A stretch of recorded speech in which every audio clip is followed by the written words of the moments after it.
Olá, amigos e amigas, uma ótima noite. Mais uma quinta-feira, mais um podcast. E esse podcast de hoje, à noite, estamos aqui com André Soares, um coach, um comandante, né? Que vamos falar um pouco de esporte, dessa questão de natação. É um podcast hoje interativo na questão do esporte. Muito obrigado, André, por ter vindo aceitado o nosso convite. Seja bem-vindo.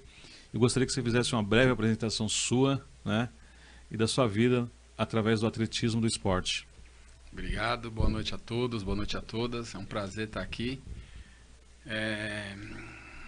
O André tem 50 anos, marido da Vivian, pai da Valentina, filho da dona Glaucia e do seu José Aparecido, irmão da Andréia e da Adriana, falecida em 2000. O André tem uma vida bem de mudanças e transformações, né? Até 29 anos eu era uma pessoa, de 29 anos a 35 anos eu passei por depressão, tentativa de suicídio, tentei ser uma pessoa que vivesse na rua, em situação de rua, e não consegui nenhuma dessas três coisas me atingiu, né? Eu tentei, mas não deu certo. E como eu não consegui nenhuma das três, eu pensei assim, pô, minha vida precisa mudar. Alguma coisa eu preciso fazer. Se eu não fizer, eu não vou conseguir melhorar. E aí eu fui em busca de autoconhecimento. Uma coisa que a gente não fala, a gente não aprende. E dependendo da situação e da adversidade que você vive, essa é a salvação da sua vida. Então eu fui aprender quem era o André. E aí dos 35 aos 36, eu estudei para ser coach, mentor, porque eu entendi que o que ajuda as pessoas é elas saber quem elas são e por que elas estão passando por aquilo. E aí quando eu estava nessa transição de aprendizagem, o meu mentor na época, o Rodrigo Cardoso, fez a seguinte pergunta para mim: André, quem é a pessoa mais importante da sua vida? Aí eu fiz uma relação de 20 pessoas e nessa de 20 pessoas eu não estava incluído. Aí ele falou assim para mim: se você não se sente importante, como é que você vai amar alguém se você não se ama? Como é que você vai ajudar alguém se você não se ajuda? Como é que você vai fazer com que uma pessoa evolua se você não evolui? Então foi aí que eu dei um start na minha vida. Então a partir daí eu virei mentor de alta performance, de desenvolvimento pessoal e de mentalidade. Me tornei coach com esses três assuntos. Virei escritor, né? Tenho 3 livros publicados. Entrei para a vida de atleta. Eu comecei a correr, na realidade eu comecei a caminhar com a caminhada. Comecei com 1 quilômetro, morria. Daí eu falei, não, vou aumentar para 3, pior ainda. E com os anos, hoje eu sou atleta, eu sou ultramaratonista, né? Eu sou atleta de alta performance, sou ultramaratonista, corro provas longas de 42 e 75, triatleta, nado, pedalo e corro, né?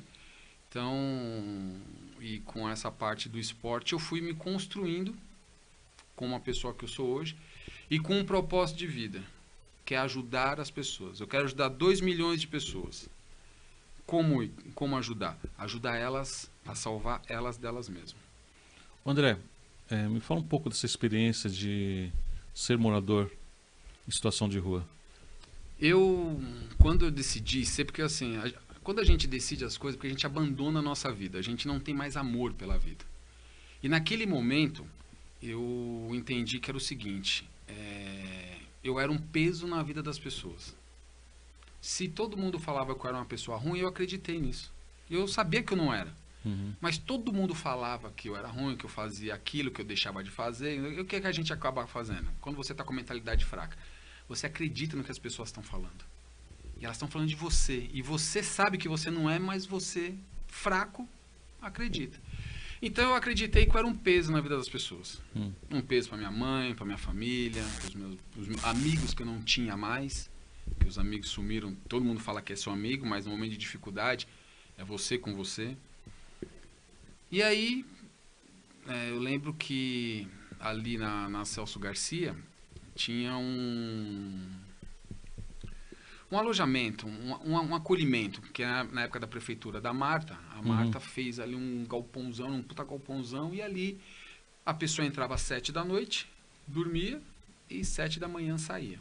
Um albergue. Albergue. E aí eu falei assim, sabe, não quero mais viver aqui, vou morar na rua. Você pegou alguma coisa de casa ou simplesmente... Não, nem... Minha mãe nunca soube disso, minha família nunca... Porque assim, as pessoas, elas não sabem que você tá doente. E você também não aceita que você tá doente. Não transmite, né? A gente acha que a gente tá tudo bem. Que é uma fase, mas não, a gente não pede ajuda porque a gente acha que a ajuda é fraqueza. A gente acha que a ajuda é uma dificuldade. E a ajuda simplesmente é você... Quando você pede ajuda, você está pedindo ajuda porque você não sabe fazer alguma coisa. Você tem que pedir ajuda para quem sabe. Não adianta você pedir ajuda para quem está igual a você ou pior que você. Porque você não vai ter ajuda. Você vai ter consolo. E você não precisa de consolo, você precisa de ajuda. E para te ajudar tem que ser alguém que está acima de você. E aí, você não entende isso, eu não entendia isso. Então eu ficava naquela situação. E aí um belo dia eu saí de casa e falei, vou. E tem outra coisa, as pessoas, quando você decide fazer uma coisa, não é uma coisa premeditada. Ninguém premedita as coisas. É um estalo. Você vai lá e faz. Então, quando eu tentei suicídio foi a mesma coisa, quando eu tentei ser morador, situação de rua foi a mesma coisa. Então, eu tava lá, resolvi, vou. E saí. E aí, uma noite, a noite grita, né? A noite na rua, ela é... Terrível, dolorosa, assustadora. Frio, chuva. E as pessoas também. Né? Então, é um conjunto de situação. E eu falei, beleza. Primeira noite foi um susto. Foi uma coisa difícil de lidar, de conviver. Aí eu falei, não, vou pro albergue. Aí fui pro albergue.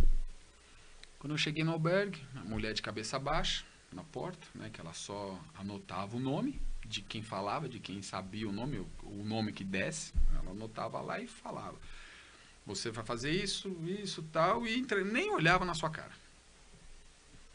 E aí eu cheguei, ela falou, seu nome? Eu falei, André Soares. Aí, idade, fui falando, aí ela, né, aí ela levantou a cabeça assim, olhou, porque as outras pessoas não falavam, né, as pessoas gaguejavam, as pessoas tremiam. Debilitadas já, né? Físico, mente, então as pessoas eram mais contidas, e eu falando firmemente. Aí ela levantou a cabeça, olhou. Você quer ficar aqui? É aqui que você quer ficar? Você tem certeza? Eu falei, tem. Tá bom. Aí deu papel. Aí quando eu entrei, aí é que foi uma mudança de chave. Eu entrei. Quando eu entrei, eu olhei aquelas pessoas. Olhei. Fiquei olhando. E aí eu pensei a seguinte coisa.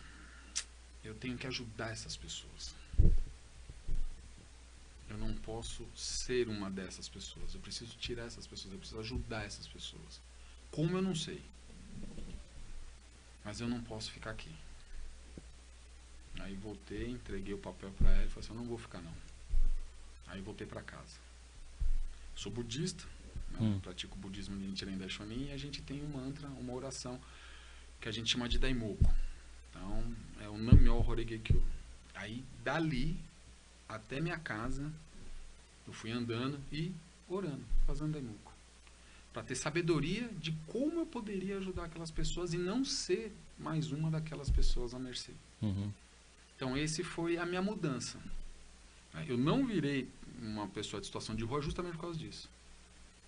Porque quando eu vi a situação, eu falei, eu preciso ajudar essas pessoas. Só que para ajudar eu tinha que me ajudar, porque eu estava doente, eu estava debilitado.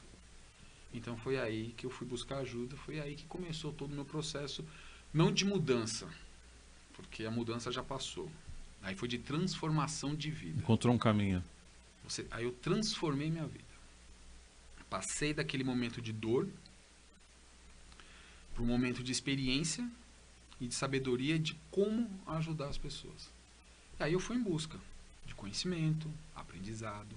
E como o esporte apareceu na sua vida? O esporte apareceu porque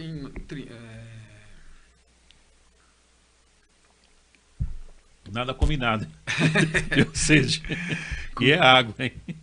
Com 38 anos, minha filha nasceu, A Valentina? Valentina. Ela é corintiana? Ixi, roxa, roxa. Adoro ir pro estádio, adoro. Critica.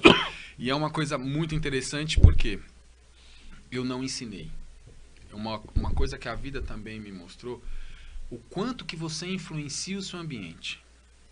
Se você está com energia boa, se você é uma pessoa mais positiva do que negativa, o ambiente pode estar desestruturado. Mas se você tiver com energia, se você for uma pessoa para frente, se você for uma pessoa que tem mentalidade de construção, você influencia o ambiente. Então eu nunca cheguei para ela e falei assim, você vai ser corintiana, a gente vai lá, a gente não sei o quê. Não. Você já era corintiano? Sempre fui. Torcedor fanático? Sempre fui. E aí, assistindo os jogos, cantando as músicas, cantando o hino, comentando o jogo com os amigos, falando, não sei o quê. Ela chegou um dia para me fazer, papai, eu quero ir assistir um jogo do Corinthians. Só que eu já tinha levado ela com 2 anos de idade. Quando ela tinha 2 anos de idade, eu levei ela para a arena. Depois da Copa do Mundo, eu falei, meu... Tem que conhecer. Vou levar já, porque agora tá fácil. Depois, não sei se ela crescer, se ela vai mudar de time ou não, mas vou levar agora. Com 2 anos? 2 anos. Então foi ela, minha mãe, minha irmã e minha esposa. Entrou às 4, assistiram Corinthians e Internacional. 2-1 pro Corinthians, o gol do Guerreiro, 2 gols do Guerreiro e o gol do Inter foi do D'Alessandro. E ela voltou cantando. Porque ela tinha ouvido lá. Voltou cantando, voltou no metrô pulando, tinha 2 anos de idade. E dali pra cá, ela incorporou. Então, quando dá uma brecha, eu levo ela no estádio, ela assiste, terça-feira assistimos junto à noite. Então, ela acompanha. Não, ela não é fanática, mas é uma torcedora que tem conhecimento, entende, que é uma coisa que eu busco ensinar para ela. Entender que mesmo com 11 anos de idade, ela tem que tomar decisões. E ela tem que saber que as decisões têm efeito. Então, essa é o que eu venho passando para ela e ela vai, do jeitinho dela, né? Como criança, ela vai absorvendo e vai fazendo. E a escolha do nome Valentina, como é que foi? Valentina foi... Muito bonito, né? A Vivian, ela escolheu os nomes masculino e eu escolhi os nomes feminino. Antes do ultrassom. Antes de nascer, a gente nem sabia. A gente só foi saber se era homem ou mulher, acho que ela já estava no 5º mês. Porque a Valentina, até isso, ela escondeu até o 5º mês. Então, todas as vezes que ia fazer ultrassom, ela estava de perninha fechada. Ela ficava com a perninha assim. Então, a gente não sabia. Então, não vamos encanar. Então, vamos fazer. E aí, ela escolheu os nomes masculinos e eu escolhi os nomes femininos. E eu fui de Valentina justamente por causa do Valente. Porque isso que chama atenção, né? Foi o que eu vivi. Porque a Valentina, ela surge depois de todo o meu processo de mudança. Todo o meu processo de transformação. Então a Valentina não viu e não passou o que eu passei. Ela não conviveu com o que eu passei. Então eu vejo isso como uma grande boa sorte, né, das minhas orações, da minha e da minha esposa, a gente ter passado por toda uma situação antes dela nascer. Então, ela vem com 38 anos de idade. Quando ela fez 2 anos, eu estava pesando 100 quilos. E aí eu estava com 40 anos, numa conversa junto com meu amigo Márcio. E ele falou assim, pô, André, eu tô pesando 200... Ele pesava 206 e eu pesava 100. Aí ele falou assim, se a gente não se cuida, a gente não vai ver as nossas filhas crescer. E aí eu fiz uma conta rápida. Pô, eu tô com 40. Se eu continuar nesse ritmo, eu não vou chegar nos 45. Então eu preciso me cuidar. Aí nasceu o esporte. E aí a Vívia falou pra mim, a Vívia era a minha mentora de emagrecimento. Ela é coach de emagrecimento, porque emagrecer não é fazer dieta. Emagrecer é mentalidade. Você tem que ter mentalidade, entender o que você está comendo, saber o que é proteína, o que é carboidrato, entender que a água é o maior alimento que a gente tem. A gente não toma água, então a gente tem que saber aprender a tomar água. Eu não sabia, eu chegava a vomitar quando eu tomava a água na quantidade certa que eu tinha que tomar. No meu peso eu tenho que tomar 3 litros de água por dia. Então imagine eu com 100 quilos, tenho que tomar 5 litros de água por dia. Não tomava. Não tomava nenhum Como copo. é que é essa conta aí, André? É o seu peso vezes 35 ml. Então você vai pegar seu peso, vai fazer vezes 35. O número que dá é a quantidade de água que você tem que tomar durante o dia. O meu diretor Bruno faz aí 92 quilos vezes a conta aí. E foi aí que começou. À noite a gente esquece isso de contar, né? E foi aí que começou. Então eu em 8 meses saí de 100 quilos para 68. Né? Consegui eliminar. Eu tinha 60% de gordura no corpo. Só tinha 20% de músculo. Não fechou a boca? Não. Não? Não. Eu tive que entender o que eu comia. Por que eu comia tanto? Mas eu comia tanto por causa da ansiedade. Não era porque eu queria me alimentar. A maioria das pessoas, né? Fazem isso. Muitos comem porque nunca teve comida. Muitos comem porque passou por necessidade. Muitos comem porque dificuldade. Muitos comem pela depressão. Muitos comem pela ansiedade. Muitos comem para poder se entregar, um abandono de vida. É um processo de autodestruição. A forma que a gente tem de nos construir, a gente também tem a mesma forma de nos destruir. A gente acha que as pessoas que fazem algo pra gente, mas na realidade é nós mesmos que fazemos pra nós. E aí nesse processo de 8 meses, eu eliminei 20 quilos, fiquei com 68. Aí minha esposa falou assim: André, agora você precisa fazer alguma coisa. Por quê? Você precisa ganhar músculo. Então você perdeu gordura, você está fraco, magro, né? Você emagreceu. Sim. Agora você precisa ganhar músculo. Agora vai dar o espaço. Vamos tirar gordura para colocar músculo. Precisa fazer algum esporte. Pô, eu sempre odiei musculação, nunca gostei de academia, pagava e não ia. Aquela coisa toda que a gente sabe que é o natural. Que é o natural todo mundo fazer. Você escuta o cartão de crédito no final do mês. E tá pagando e você não tá indo. Aí eu falei, vamos correr então. Aí tentei correr, não consegui. Então vamos caminhar. Aí nós caminhávamos. Uma semana caminhando, 1 quilômetro. Aí o meu corpo pediu para que acelerasse. Aí eu comecei a correr. Aí sentia muita dor no quadril, muita dor na perna, muita dor na canela. Por quê? É tudo movimento que eu nunca fiz. E quando você não faz, quando você começa a fazer algo que você nunca fez, você sente dores. E o corredor, a primeira coisa que você sente quando você vai correr é dor na canela. É a famosa canelite. Então vai queimar e vai doer. E aí, com 40, comecei. E aí não parei mais. Hoje eu tô com 50. São 10 anos aí fazendo esse tipo de esporte. Correndo mesmo, participando de prova. Foi a partir de 2017. Então eu tenho 7 anos aí de prova mesmo. E me encontrei. Aí eu uso o quê? A corrida me ajudou a fortalecer minha mentalidade. Porque a corrida é um desafio. Você está se superando. Você está criando um alto risco, que é um termo que eu gosto muito de usar. Né? A gente precisa criar high stake para a nossa vida. O que é o high stake? É o alto risco. Você precisa criar alto risco para você. Para quê? Para você criar objetivo, para você criar desafio, para você avançar na vida. E foi assim que eu fui fazendo com o esporte. Nas minhas palestras, nas mentorias, eu levo muito isso.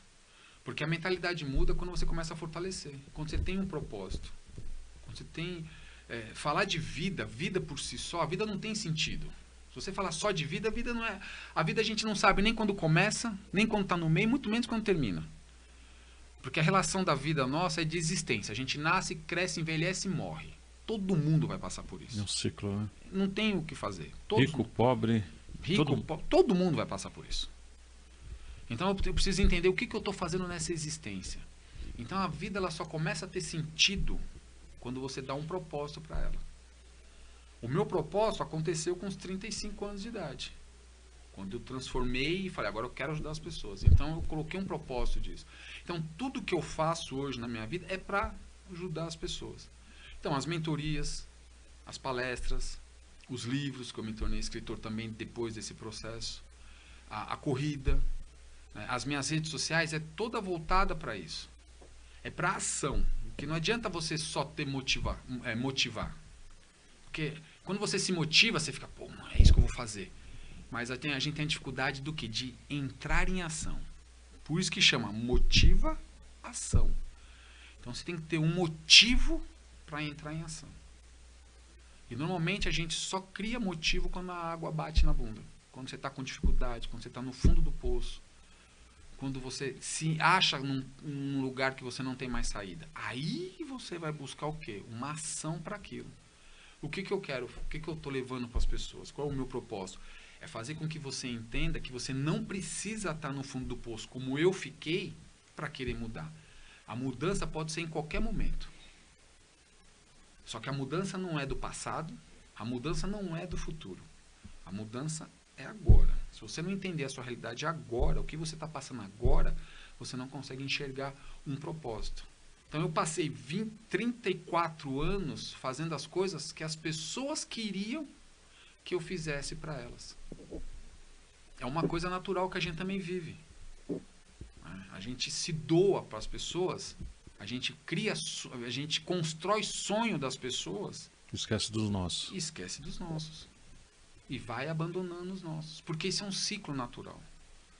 A gente vive um sistema familiar, social e organizacional que nos oprime, né, que nos impõe situações, que faz a gente não acreditar na nossa capacidade e que faz a gente viver a vida que eles querem que a gente viva. E a hora que você desperta para isso, você se torna um estranho no ninho, porque você está fugindo do sistema. Você está mudando, teoricamente, o ciclo natural da família, da sociedade e da organização. Então, quando você se põe contra isso, as pessoas acham que você está maluco. Então, quando eu comecei todo esse processo de mudança, ninguém acreditava em mim. A minha primeira palestra, eu paguei. E convidei 50 pessoas. Paguei, montei tudo bonitinho e tal. Quantas pessoas ficaram na palestra? Era tudo meus amigos. Quantas pessoas você acha que ficou na palestra? Não tem ideia. 2 pessoas. 2 pessoas? 2 pessoas. E como é que foi? Como que você planejou essa palestra? Não, o que eu fiz? A gente não tinha experiência. Mas uma coisa que eu tinha certeza. É isso que eu quero fazer. Então, quando eu tive a certeza no que eu queria fazer, eu falei, agora eu vou fazer. Aí o que eu fiz? Eu comecei a olhar as pessoas que já faziam. Certo. Né? Você espelhou em quem? Rodrigo Cardoso. Rodrigo Cardoso. Ele foi o meu mentor. Ele que, né, é um coach, é um cara que também mexe com alta performance. E foi ele que me mostrou esse caminho. Eu vi o cara fazer. Bom, o cara já tinha 10 anos de experiência. O cara já fazia para 10 mil pessoas, 5 mil pessoas. E eu falei, não, vou fazer, mano. Vou pegar aqui, já tinha feito o planejamento, já tá tudo certinho, junto com a minha esposa, Vivian, vamos fazer, beleza.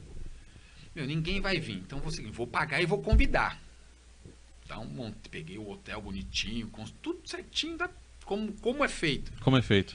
E convidei as pessoas. E aí foram. Sobrou 2 pessoas. Aí eu falei, aí o que acontece quando... É isso que eu falo, a gente tem que saber aprender a lidar com as nossas decisões. Porque tudo que você decide e você faz vai ter um resultado. Ou ele é positivo, ou ele é negativo. Não tem resultado em cima do muro. Ou ele dá certo ou não. É 880. Não tem isso. E aí o que acontece? Se você não entende o resultado da sua decisão, você constrói a frustração na sua vida. E a frustração, ela não faz você avançar. Ela vai começar a criar trauma em você. Aí eu peguei e falei, e agora? Sobrou 2 pessoas. Isso aqui não é pra mim, então. Eu comecei a criar dúvida no que eu tinha decidido em fazer pra minha vida, no propósito que eu coloquei. E aí, passei alguns dias, né, remoendo, falei, e agora o que eu vou fazer da minha vida? Aí eu já queria mudar tudo, né? Falei, o que eu vou fazer? E eu sempre mandei mensagens no WhatsApp para as pessoas de manhã. Certo. É uma reflexão que eu faço todo dia e mando para as pessoas um vídeo. Naquela época não era vídeo, naquela época era só post mesmo. Eu fazia os posts, uma frasezinha e mandava para as pessoas. E as pessoas falavam, André, isso não dá certo, André. Mano, você tá me enchendo o saco, você fica mandando mensagem todo dia. Na sua lista de transmissão. André, isso não vai, não sei o quê, para com isso e vai. E aí eu tava quase desistindo quando uma pessoa dessa lista mandou a seguinte mensagem: André, obrigado por tudo que você vem fazendo. Você salvou a minha vida. E foi aí que eu me apeguei a isso. Eu falei, tinha 100 pessoas que falavam que não ia dar certo. E 100 pessoas ao meu redor. Conhecidas. Família, amigos e a sociedade. 100 pessoas falaram pra mim que não ia dar certo. Aí eu me apeguei a essa única mensagem. A única pessoa que falou pra mim, André, você salvou minha vida. E foi aí que eu falei, eu atingi o meu propósito. Eu quero agora fazer isso com 2 milhões de pessoas. Se eu conseguir fazer com uma, eu vou conseguir fazer. E aí eu comecei. Um dos críticos, fiéis críticos que eu tinha, meu pai. Meu pai falava que eu não trabalhava, meu pai falava que isso não era trabalho, meu pai falava que isso não ia dar em nada, meu pai falava que isso não dava dinheiro. Porque a nossa mentalidade, você precisa ter dinheiro. Uhum. Porque Status, né? a solução da vida para as Money. pessoas é o dinheiro. Mas o dinheiro, a gente precisa ter uma relação de amor com o dinheiro. Porque o dinheiro não acaba. O dinheiro é que nem o ar. Ele está aí. A gente que precisa saber como chegar nele. Respirar esse ar, né? Como tá dentro dessa órbita. Tem um provérbio chinês de um filósofo chamado Josei Toda que ele dizia assim, que o dinheiro tá aí. A gente é que precisa aprender a pegar. Só que todo mundo sempre falou que o problema do mundo é o dinheiro. Então a gente tem que saber lidar com isso. E meu pai só falava isso. Meu pai só falava isso. E uma preocupação?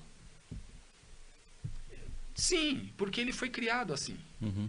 Né? Os meus avós tinham essa preocupação. Uhum. 14 filhos, então tinha que cuidar. Como é que você cuida de 14 filhos morando num Capão Redondo? À mercê de toda a marginalidade que tinha, todo o preconceito e o preconceito que a região tinha de outras regiões. Uhum. Você com 14 filhos, meu pai era o mais velho. Como é que tinha que fazer? Você sustenta como essas crianças, se não for assim? Então, meu pai, meus avós saíram para trabalhar e meu pai cuidava dos irmãos. Dos irmãos. Meu pai não teve infância. Com 8, 9 anos de idade, ele teve que fazer o quê? Ir pro mercadinho lá da esquina, trabalhar como pacoteiro, para ganhar o dinheiro, para levar para casa, para ajudar a sustentar. Da minha mãe não foi diferente. Minha mãe, por coincidência, 14 irmãos. 14 no 14. 14 tios. 14. É. 48 tios. Exatamente. 28, aliás. 28. E aí, a diferença do meu pai e da minha mãe, que os meus avós, por parte de pais, são baianos. Então já vieram direto, já migraram direto da Bahia para São Paulo. Lembra qual a cidade? Juazeiro. Juazeiro. Já vinha. E o meu avô com a minha avó, por parte de mãe, já vieram de Pernambuco. Qual Belo cidade? Jardim. Belo Jardim. Então já veio de Belo Jardim. Então, conhece esses locais? conheço, não todos, mas alguns eu conheço. Eu fui para Pernambuco, aí numa das passagens eu passei em Belo Jardim para conhecer. Mas, diferente dos pais, dos meus avós parte de pais, os meus avós parte de mãe, já veio, cada filho é um estado. Alagoas, Ceará, Salvador, até chegar em São Paulo. Foi migrando, né? Foi Encontrando. migrando. Aqui não deu, partiu para um outro local. Para outro local. Então meu avô por parte de mãe era caminhoneiro. Então ele já veio para São Paulo. Então, eles foram criados no quê? É o dinheiro. Precisava do dinheiro para sustentar todos esses filhos. Então meu pai era uma coisa que ele pensava dessa forma. Não, André, tem que ter dinheiro. Tem que ter dinheiro. Se não tiver dinheiro, você não é nada. Se você não tiver estudo, você também não é nada. Então foi uma coisa com meu pai e minha mãe, que meu pai estudou até a quarta série. Minha mãe também, mas depois de uns anos minha mãe fez supletivo e chegou a fazer, na época, era primário, aí ginásio e colegial. Então minha mãe na época fez o supletivo e conseguiu se formar. E meu pai nesse negócio de coach, mentor, André, você vai ensinar, isso aí não, você vem, como é que você vende um negócio desse? Porque a gente não vende, você não vende coisa palpável, as pessoas só acreditam naquilo que é palpável. E meu pai, não pega, né? Isso não vai, não sei o quê. Só que meu pai acompanhava tudo que eu fazia. Meu pai assistia a todas as minhas lives, meu pai via todos os meus vídeos, meu pai via todos o meu crescimento. E aí um belo dia, eu tava correndo, não esqueço disso nunca. Tava correndo, tava treinando de manhã. Meu pai ligou pra mim e falou a seguinte coisa: André, preciso te falar uma coisa pra você. Parabéns, meu filho, por tudo que você tá fazendo. Eu não tinha noção do tamanho desse trabalho que você faz. Aí eu parei, tava treinando, parei, comecei a caminhar e falei, papai, por que o senhor tá falando isso e tal? Ele falou assim, tem um amigo aqui na rua que conhece você e eu não sabia. Ele chegou aqui em casa falando a seguinte coisa, meu, tem um cara na internet aí, tem um rapaz aí que você não tem noção. Todo mundo chama meu pai de Zé, né? Zé, você não tem noção quem é o cara. Meu, moleque fala bem, tal disposto. Meu, ele fala uns negócios de mentalidade que eu nunca vi na vida. Pô, que não sei o quê. Aí meu pai, esse mundo é pequeno, né, André? Aí meu pai falou assim, não, de quem você tá falando? Não, esse cara aqui, ó. Pá. Aí meu pai olhou, falou, não, mas esse cara é meu filho. Aí o cara falou, não é seu filho não. Você tá me enrolando. Não, esse cara é meu filho. Não, não é. Aí meu pai pegou o telefone, foi na hora que ele me ligou. E aí ele fala, primeiro ele elogiou, primeiro ele falou tudo, aí ele falou assim, André, fala com o rapaz aqui. Aí falei com o cara, você é o cara da internet, você que fala uns vídeos assim, que vai correndo, não sei o que, então não, sou eu mesmo. Pô, você que é o André Soares? Eu falei, sou eu mesmo. Pô, que legal, né? E aí passou, aí meu pai pegou o telefone de novo, aí meu pai falou de novo, André, não desista. Aí desligou, eu continuei correndo. Aí foi aí que eu fortaleci mais ainda, porque eu entendi a seguinte coisa. Foi uma boa mensagem. Se eu cultivei o meu pai, que era o mais crítico de todos, então eu estou no caminho certo. Às vezes a gente acha que a dificuldade, ou que eu não gosto de falar crítica, né? Eu gosto de falar dica. Que as pessoas dão para você, a dificuldade, a dica que você recebe, a gente tem a tendência de achar que isso é ruim. A vida, ela não é feita, a vida, ela não é certa, a vida não é confiável e a vida não é segura. Mas a gente acredita nesses dogmas, a gente acha que a gente tem que ter uma vida segura, a gente acha que tem que ter uma vida confiável. E a vida não é isso, a vida é de dificuldade todos os dias. Você acha que a gente precisa de estabilidade. O que as pessoas entendem por estabilidade? Não tem problema nenhum. Não tem problema financeiro, não tem problema de saúde, não tem problema de nada. A gente acha que é isso. Mas a vida, ela é feita do quê? De dificuldades todos os dias. Até mesmo quando você morre, você tem dificuldade. Então você nunca vai perder dificuldade. Mas a gente acredita que isso é uma coisa que é insuperável. É semelhante àquela música do Raul Seixas, né? Que ele passou fome na cidade grande, né? Depois está sentado no apartamento. É mais ou menos isso. Ele conquistou tudo, né? Mas ele descobre que falta alguma coisa, né? É essa a questão das nossas vidas, né? Que a gente tem aquele objetivo quando conquista, e aí, cheguei aqui e agora, né? Uma coisa que eu falo muito para as pessoas. Mais ou menos isso que eu te... Então, uma coisa que eu falo muito para as pessoas.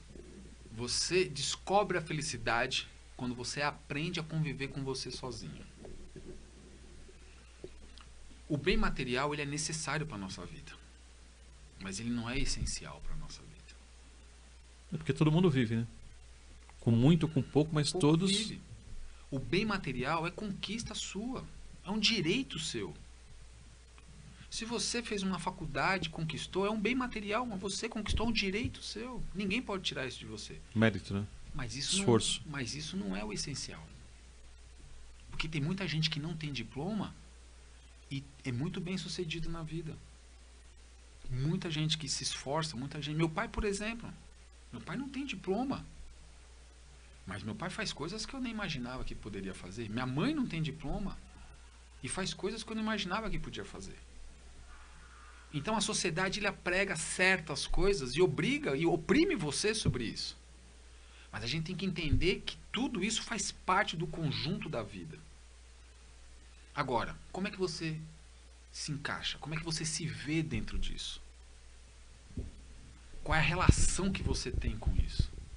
Então, por isso que eu sempre falo, felicidade é você encontra a felicidade quando você aprende a conviver com você. Quando você se entende. O silêncio, você e a sua cabeça, sua mentalidade, né? O seu espírito, digamos assim. Porque se você não tem uma linha de raciocínio, você vai fazer o que os outros estão pedindo para você. Se você não tem um propósito de vida, você vai construir sonho de outras pessoas. Exato. André, a gente está chegando assim numa parte importante do programa, mas antes disso a gente tem um quadro para quem você tira o boné, tá bom? Então, vou pedir para o nosso diretor aqui, Bruno, rodar a nossa vinheta da noite de hoje.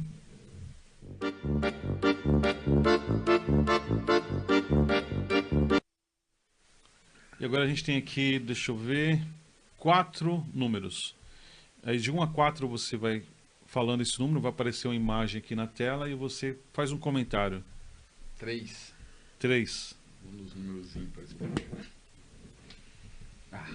Nação corintiana.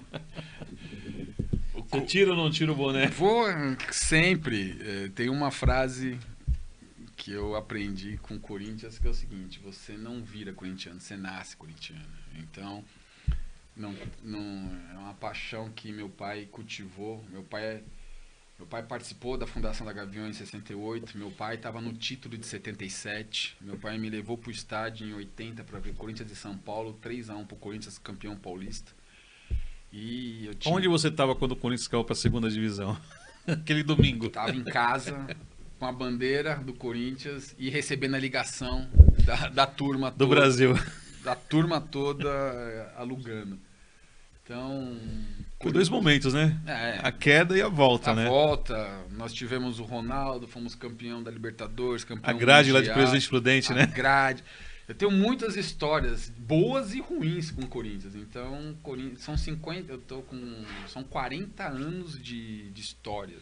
Olha que os santistas têm mais da vida do Corinthians do que o Santos. Porque assim, a turma vive mais o Corinthians, né, do que o seu próprio. Mas isso é o que o Corinthians faz. Vamos lá, agora tem o número 1, 2 e 4. 1. 2 amigos. São um casal importante. Mônica Valente e Delúbio Soares são pessoas assim importantes na nossa vida. Num dos momentos delicados eles ajudaram, né, de uma forma grandiosa, e eu aprendi muito com eles. Grandes guerreiros, né? Eu aprendi muito. Eu conheço os dois desde 98. Então tem uma trajetória aí.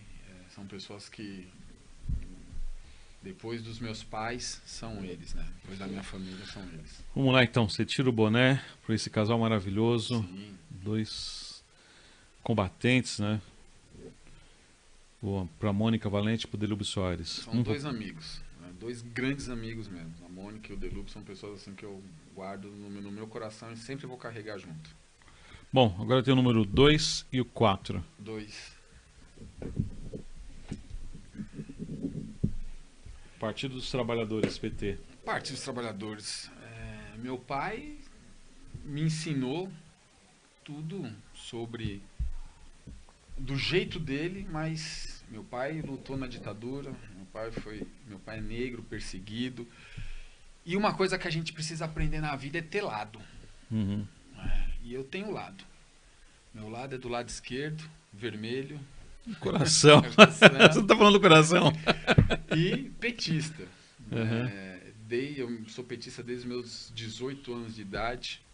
Minha família ajudou a eleger a Erundina. Então, eu era pequeno naquela época, mas eu... A virada. Vi como é que foi. As pessoas, elas confundem política com político e politicagem. São 3 coisas distintas. Totalmente diferentes. E aí, como você não sabe a diferença, então você nivela, coloca tudo no mesmo bolo e critica do jeito que... A política me ensinou uma outra coisa. Respeito. Eu preciso respeitar a opinião do outro. Se o outro tem a opinião que ele tem, parabéns para ele. Eu tenho a minha. A gente não pode querer levar o debate político para briga, né? Fazer cisânia familiar, aquela coisa toda. Quando isso acontece, é porque você não tem lado. Você não entende. Porque quando você tem lado, você estuda para aquilo. Uhum. Né? Por que eu luto, tiro o boné pro PT, trabalho, ajudo, construo isso? Porque eu não faço isso de agora. Eu faço isso há 38 anos, 40 anos eu faço isso. Por quê? Porque eu entendo que a gente vive uma luta de classe. Onde quem tem, faz. E quem não tem, não tem nem condição de chegar. Então, aquele momento, quando eu olhei, que eu falei que eu precisava ajudar aquelas pessoas que estavam lá, era justamente por isso. Então, eu, na minha condição, eu tinha que melhorar para poder ajudar. E o Partido dos Trabalhadores faz isso. Pode fazer de uma forma errada, fazer de uma forma certa, porque para mim também não tem certo e errado. O que tem é uma análise do resultado das suas decisões. Então a gente também tem que ser autocrítico. A gente tem que fazer autocrítica, que também não é autocrítica, a gente tem que fazer reflexões todos os dias. Refletir sobre as nossas ações. E um partido que vive, que tem mais tem 28 anos. 40, né? 28 tem 40 anos, não está aí à toa. Não é uma coisa que aconteceu. E já passou por altos e baixos e está aí hoje, né? Já tentaram fazer de tudo. De tudo. Mas não conseguiram. Não consegue. Por quê? Porque é o povo. Está enraizado, né? É o povo. Então o povo que tem lado. Esse partido tem lado, né? Tem lado na história. Nós temos lado na história. Uhum. Nós mudamos a vida das pessoas. Tem gente que não quer acreditar nisso. Não tem problema nenhum. Não tem problema nenhum acreditar nisso ou não. Você quer criticar? Pode, não tem problema. Mas a gente sabe que mudou a vida das pessoas. Consegui eleger uma pessoa... Sem diploma. 3 vezes, né? Eleito democraticamente. Pelo povo. Tentaram derrubar, tentaram tirar a legitimidade do povo. Uhum. Não é o Lula. É a força, né? Não é o Lula. É a legitimidade do povo. O povo é legítimo quando ele sabe o que ele quer. Por isso que eu luto para que as pessoas tenham mentalidade, para elas saberem o que elas querem da vida delas. Então, quando você luta por aquilo que você quer, que você acredita, você se torna uma pessoa imparável. Então, o Lula sempre acreditou. Pô, eu conheci o Lula em 93, 94. Conselheiro Nébias. Lá na Conselheiro Nébias, ainda quando o PT era num prédio só os 3, estadual, municipal Exato, sede, né? e municipal, estadual e nacional. Era num lugar só. Não tinha elevador. Ele subia na escada e cada andar que ele parava, ele gritava: cheguei! Cheguei! Tô aqui! Aí eu falei: mas quem é esse louco que tá gritando? Quem é esse cara? Porque minha esposa começou a trabalhar no PT. Aí eu falei: mas quem é esse cara que tá gritando? Aí eu fui lá quando era ele. Então, só que eu sou amigo dos filhos dele. Aí já não é uma coisa. Eu não sou lulista. Uhum. Né? Eu sou partidário. O Lula faz parte do partido do processo. Mas eu acabei virando amigo da família. Então, eu vi a construção. Aí que eu fui entender o que era política. Meu pai já me ensinava, minha mãe já explicava, mas aí que eu fui estudar. Política não é politicagem, não é político. Política é estudo. Isso que nós estamos fazendo aqui é política. Uhum. Levando conhecimento para as pessoas, passando essa mensagem, pessoas, né? Passando mensagem. Isso é política. Só que as pessoas acreditam que política não é isso. Bom, tem um número para finalizar o quadro na noite de hoje?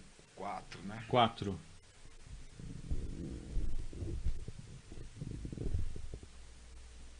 Corrida de São Silvestre. A corrida de São Silvestre, ela é marcante. Já participou? 4 vezes. Qual foi a sensação? É um desafio. Né? Mas hoje ela... A brigadeira. A brigadeira... É o treme mesmo? É, porque você corre 13 quilômetros. Você desgasta o corpo em 13 quilômetros. Depois você tem 2 quilômetros de subida. Mas a São Silvestre ela é marcante por 2 motivos. Eu tenho só 4 corridas. 5 corridas de São Silvestre. Mas uma eu corri com a minha mãe. Essa é... Foi a primeira, a segunda? Não, essa foi a segunda. A primeira eu corri com... Vamos lá. Eu vou falar as 3 marcantes. A primeira, a segunda e a terceira. A primeira eu corri com o Márcio. Ele pesava 206 quilos. Aí eu fiz um processo de trabalho com ele. Ele conseguiu eliminar 20 quilos. Aí ele estava com 100 e... Quando ele chegou com 160, a gente resolveu... Eu falei que ia correr a São Silvestre, falei: eu vou correr com você.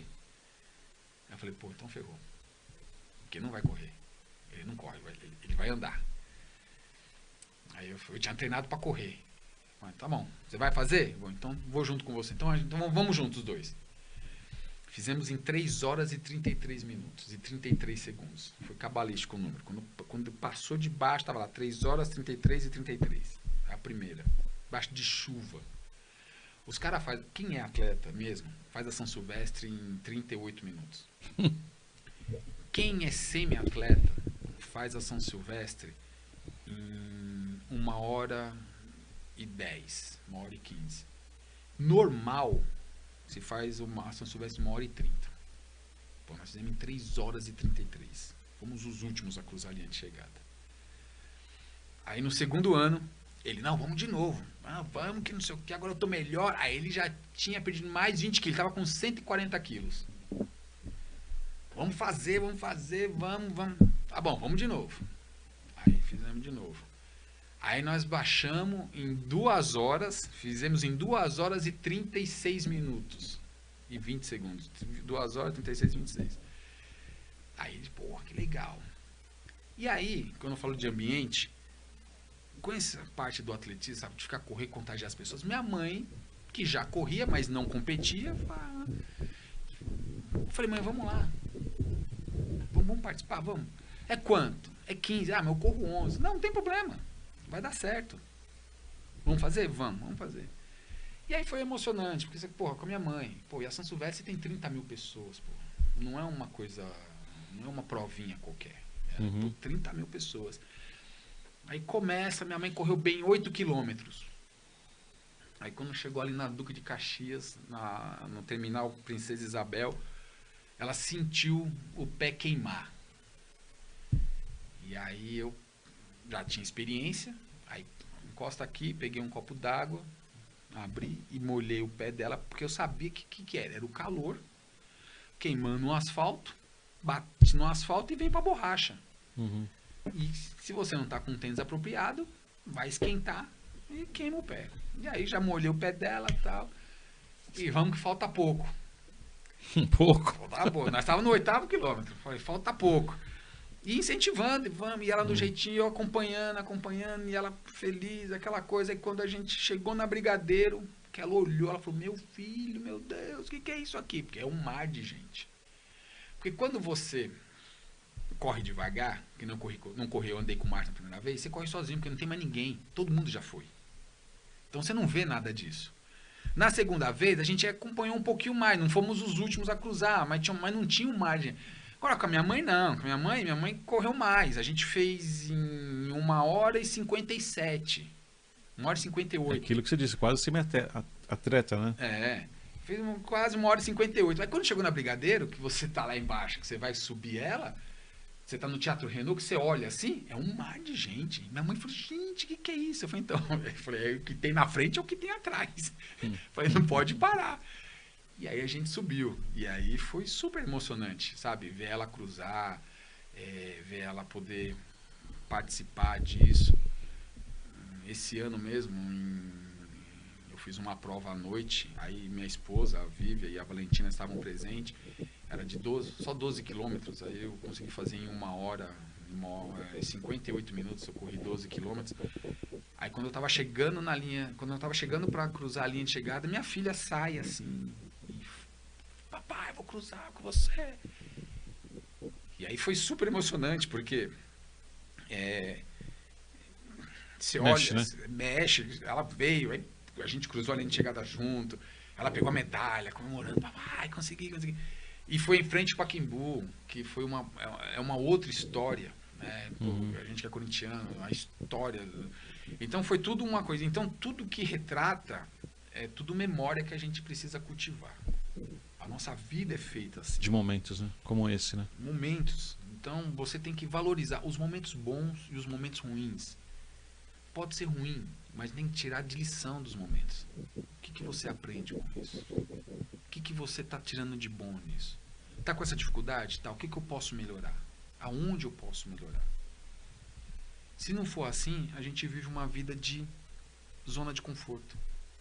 Eu chego até aqui, tá bom e pronto. Bom, Nós se alongou um pouquinho, mas a pergunta final aqui, você tira ou não tira o boné para São Silvestre? Tiro, uma boa prova. E esse ano, não, eu acho que o ano que vem, 100 anos de São Silvestre, o objetivo é levar a família inteira para a gente cruzar a linha de chegada junto, participar desses 100 anos aí de São Silvestre. Bom, a gente está chegando aqui nas considerações finais do podcast da noite de hoje, André. Gostaria que você fizesse as considerações finais, né? Vale a pena correr? Pergunta que eu te faço. Vale a pena você cuidar da saúde. Ah. Atividade física não é corpo bonito. Atividade física é ter longevidade. Correr, fazer funcional, academia, pedalar, caminhar, ler, escrever, desenhar, ouvir podcasts, fazer podcasts. Isso é tudo atividade física. Certo. E isso faz você ter longevidade. Para finalizar e deixar seus comentários finais, me fala um pouco lá do Parque do Belenzinho ali. O Parque do Belém é o meu centro de treinamento. Eu já vi aquilo se transformar, né? Era usado pela FEBEM antigamente, né? Antiga FEBEM, era realmente ali. Depois de uns anos ela desmobilizaram e construíram um parque maravilhoso. É onde a gente consegue se conectar com a natureza. Tem muita natureza. As pessoas utilizam para caminhar, as pessoas estão utilizando para fazer exercício. Tem um grupo de funcional que eu participo. Quais são os dias? Terça e quinta. Horário? 6 da manhã, 7 da manhã e 8 da manhã. E na quinta-feira, 6, 7, 8 da manhã. Né? Tem a professora Bianca que participa também com a gente. E é para todo mundo. Para as pessoas ir lá, fazer mobilizar, criar mobilidade. Porque se você não faz atividade física, você começa a atrofiar. Os anos vão passando e você vai atrofiando os seus órgãos, seus músculos. Então, a gente precisa criar isso. Então, a atividade física é você obter longevidade. E aí, como eu falei que escrever também é longevidade, eu trouxe aqui um presente para vocês. Para vocês, isso aqui é o meu primeiro livro. É uma biografia.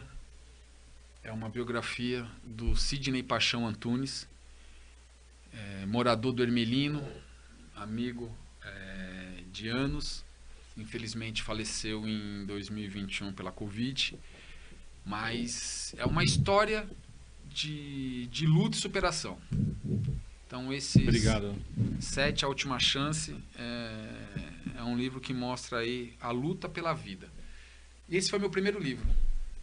Então, essa mudança e transformação de vida também me ajudou a tirar um projeto que estava guardado desde criança, que era escrever.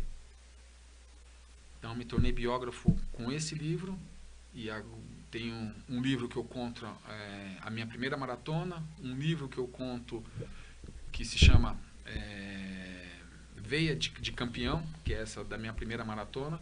O outro livro é Escrevendo para o Coração. São artigos que eu escrevo, né, falando sobre vários assuntos. Então, compilei em livro. E o livro, você não fica rico escrevendo. Mas o livro me ajuda a atingir os 2 milhões de pessoas que eu quero. Então a gente leva mentalidade, a gente leva força, determinação e disciplina para as pessoas também na nossa escrita. André, onde eu posso te encontrar nas redes sociais? O seu trabalho de coach, trabalha com essa questão da mentalidade. Como que eu faço para te encontrar? Olha para aquela câmera ali. Tá aqui. No Instagram, André Soares _coach, e no YouTube, André Soares Coach. Então eu tenho todas as redes sociais, mas essas duas são as principais. E você continua mandando aquelas mensagens no WhatsApp? Mano, a lista de transmissão. A lista. Lá, ó, se você entrar lá no Instagram, você vai ver o link pro WhatsApp. E aí, se você quiser fazer parte, receber as reflexões, é só mandar lá, André, eu quero receber. E a gente põe na nossa lista de transmissão. O Instagram, André Soares _coach. E o YouTube, André Soares Coach. André, obrigado. E antes de a gente finalizar o podcast dessa noite, eu gostaria que vocês curtissem, compartilhe essa página, dê o sininho, o like, faça um comentário para ajudar o nosso canal aqui da Casa Rosada. Muito obrigado, volte mais vezes aqui no nosso podcast, seja bem-vindo novamente no futuro. Será um prazer e participar da Casa Rosada é importante, que é um caminho para a gente atingir e levar esperança para as pessoas. Boa noite a todos. Boa noite. Tchau, tchau.